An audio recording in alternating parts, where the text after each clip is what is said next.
this rented estate in Los Angeles, Michael Jackson settled in with his 3 children, Prince, Paris, and Blanket. Chef Kai Chase says life was good for the Jackson family, at least until June 25th, 2009.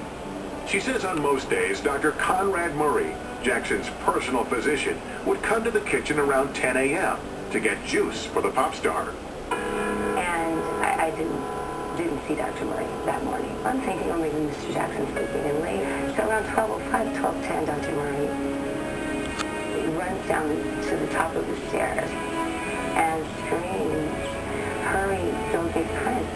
Get security, get Prince." I dropped everything and ran into the tent and got Prince. I said, "Prince, hurry, you know." Dr. Murray is screaming, he's yelling, maybe something wrong with your dad. A 911 call was made from the house at 12:21 p.m. Yes, sir. I need an ambulance as soon as possible, sir. Chase says she waited with the children as paramedics raced upstairs. We started crying. The daughter, she's screaming, "Daddy, Daddy, we knew something was wrong, but we didn't know exactly what." Chase and the children began to pray. Myself, the children, the nanny and housekeepers, and we all held hands in a circle. And we started praying. We started praying, "God, please let Mr. Jackson be okay." Shortly after 1 p.m., an ambulance carrying Jackson arrived at UCLA Medical Center. The sudden word out of Los Angeles, now confirmed by NBC News. At 2:26 p.m. Pacific Time, Michael Joseph Jackson was declared dead. He was 50 years old. When Michael died, it was like the world kind of stopped for a second. Everybody remembers where they were when Michael Jackson died. It was an absolute shock. People were out in the streets crying and wailing and weeping and screaming his name. Prince, Paris, and Blanket had been taken to the hospital. Jackson's longtime manager and close friend, Frank DeLeo, helped break the terrible news to them. Well, we had to tell the children it was, as you would think, I can't even get the time. The emotions just flowed out of those children. LaToya Jackson says the children had a request. The kids said, "Please, can we go see him one more time?" And I looked at the nurse, and she goes, "They need to see him." And they were screaming and crying, and the nurse was saying he's the best dad in the whole world, and she's went on and on and on. And you can't leave me this way. Please take me with you. And it was so sad. We held hands, and we took turns saying something wonderful about Michael and praying over him. And we stayed as long as the kids wanted to. The minute they walked out of that room, there was never another tear. I asked the nurse, and she said that was closure. She says it happens all the time.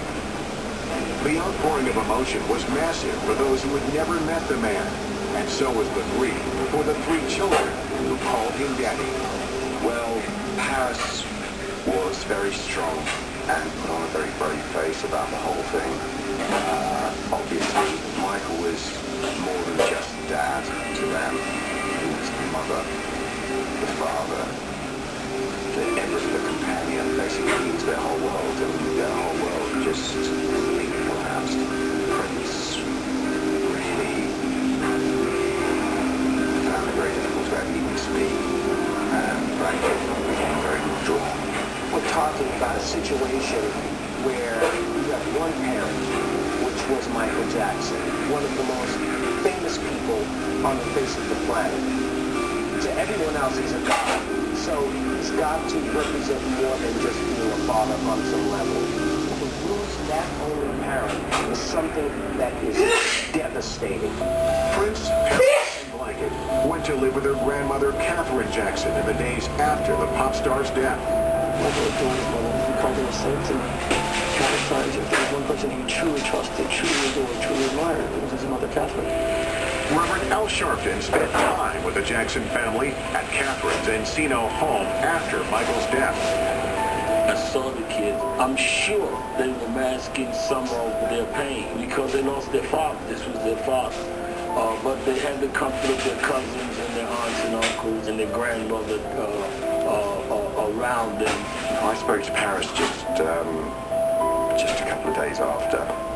she was amazing, actually, because I thought she'd just be in pieces, but she said to me, Mark, she said, don't worry, Daddy's in a better place. Daddy's with the angels. A memorial service was planned for July 7th. The day before, Paris made a special trip with her Aunt LaToya. Paris went down to see the body, and she asked me 2 days prior if she could get this necklace that had, it was broken, it was 2 pieces to it, and she wished to wear one and give one to her father. And she said, I want to put it on him before they do anything else to him. And I said, sure, of course you can do that. And she put it on him when she viewed the body. It was so beautiful. And she goes, there, Daddy, I love you. I'll always wear this on my heart, and you have this one here, which was really lovely, very nice. Paris had made her private tribute to her father. The next day, she would make a very public one. Millions watched around the globe as Jackson was celebrated, and it was there that the world finally got to see Prince, Paris, and Blanket Jackson for themselves. Michael Jackson's children stood before the world, grieving, but unhidden. 11-year-old Paris approached the mic. This is where we start to really think, oh my God, what's going to happen to these children? She brought the memorial service to an aching halt. Daddy has been the best father you could ever imagine.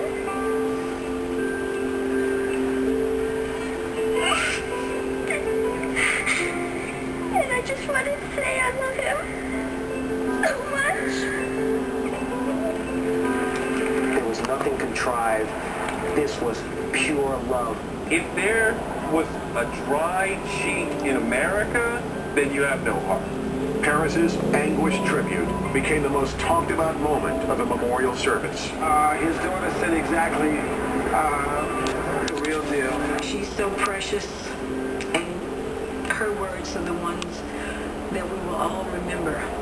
To see Paris give this really emotional outpouring at that moment reminded you there is a deep emotional bond between those children and this man. And he was there for their birthdays, and he was taking care of them. And just the way she said, Daddy, was like, wow, like she really loved him. That was her father, and she had lost her dad.